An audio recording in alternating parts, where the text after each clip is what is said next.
Pupuduon na para ni Jack Sparrow ini nga ning lemon na bunga kan sa kuyang guyabano tree mga guys kasi gagawin natin diyang Yakult lemon ano ba yun? Lemon Yakult.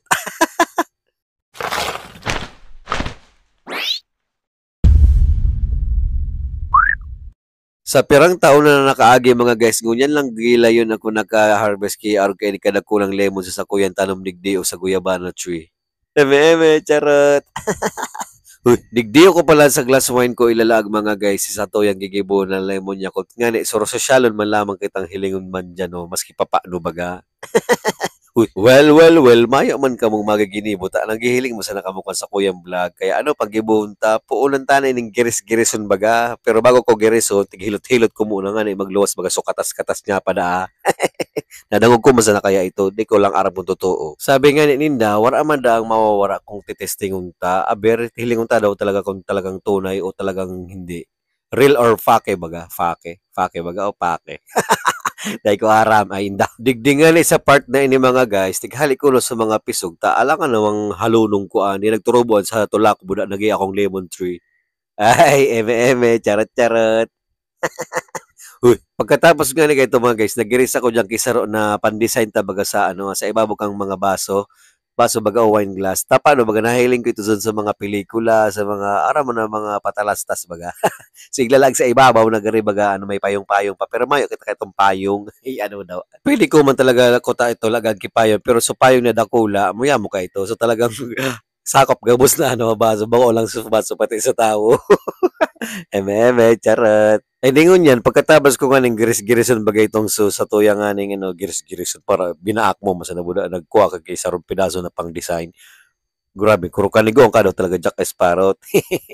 Kung ano may paparataram kay ni Jack Sparrow. Basta mga guys, digdiyo sa part kang video na ini, tigano ko na sa mga yelo ta.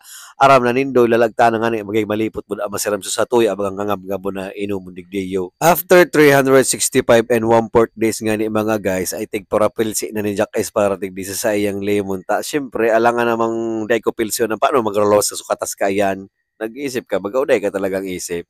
Eme, charot-charot. Hoy, nyanim, ngunyan mga guys, pagmati ko, nasala si desisyon ko nagibuhong tulong sinigi araw kay ning inumunta. Pagmati ko mga guys, sa hiling-hiling ko sana ha, sa horo hinuwa ko. Gari ba ko pa man mahamis maray ini o tamang-tama si pagkahinog ka sa kuyang limo na gagamit sa satuyang nga ni inumo. Grabe. Gari mali sa desisyon ko baga.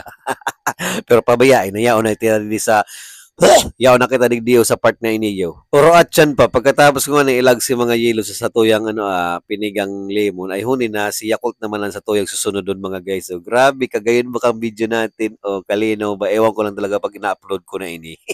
Kung araw manggalag kayo ni Kalino ang hamal na ini. Wow mga guys, so parang iyo na ini kapanok na kayo ni si sa kuyang igbabakal dati. Tapos huni, tiglagang ko na kidesign. Grabe, legit na siyang maray. Pero indasan ako masiram. Bullies kini niya mga guys. So, parang legit na maray sa tuya gigigibo. Grabe ka gayon makang pagkakadesign ni Jack Sparrow. Kaso parang nalilibong ka pa Jack Sparrow kung saan mo ilag. Ilag mo na lang sa irarom. Gari ka na, hikul-hikul ka na, kidul-kidul ka na dyan, makauragong ka daw. Tigmurumix na nga ni Jack Sparrow, ang sa tuyang inumon, tangani lamang magmurumix na ning maray, tapos iyon na ini mga guys sa finished production, grabe, mukhang legit ba? Parang mukha siyang masarap mga guys. Mas masarap pa sa akin. Charat, eme. Nyangon yan, date na muro montage lamang. Maski baka mo talaga montage ang itsura, kang video ta, kadugag karo kaniguan. Mande, wala mong nakapokus na maray. Dahil sa duwangan si Yakult na binakal ko buda duwa si baso tadig ding wine glass ay di duwa man nagigibuhon tata maski saro-saro ako duwang gusto kong inumon mayo kang pakiaram anong pakilabot mo pati. Agaring date na sana si Yelang na tada di o sa saro tapos huya na si Jack Sparrow to luminawas manggiraray sa video pag nahiling na doon na si Jack Sparrow sa kang video ay sa medyong roharayo na ay madali nang matapos ang vlog niya. Siyempre, taterestingan na mga kang masiram talaga o dae. Iyan man hanggang si Jack Sparrow naging model na mga kang wine glass na may Yakult. Na may lemon pa pati. O sige mga guys, testingon ta na daw ini kong masiram. Sige, first bite. Ay, hindi pala bite. First sip or drink. Iya talaga nga naman. Grabe, ang lakas mo boy. Dati kang baboy. Eme, charot charot. Kahit papaano mga guys, sa pakiramdam ko o pakiwari ko, masarap naman siya. Kaso nga lang talaga, tama yung hinala ko na hindi pa siya sobrang talagang hinog mga guys. Pero nandito na tayo sa part na to, ano bang magagawin ko? Ano pang magagawa ko? Yun ang nangyari eh. Pero masarap naman siya, nag-enjoy ako kahit papaano. Grabe naman mukha mo yan.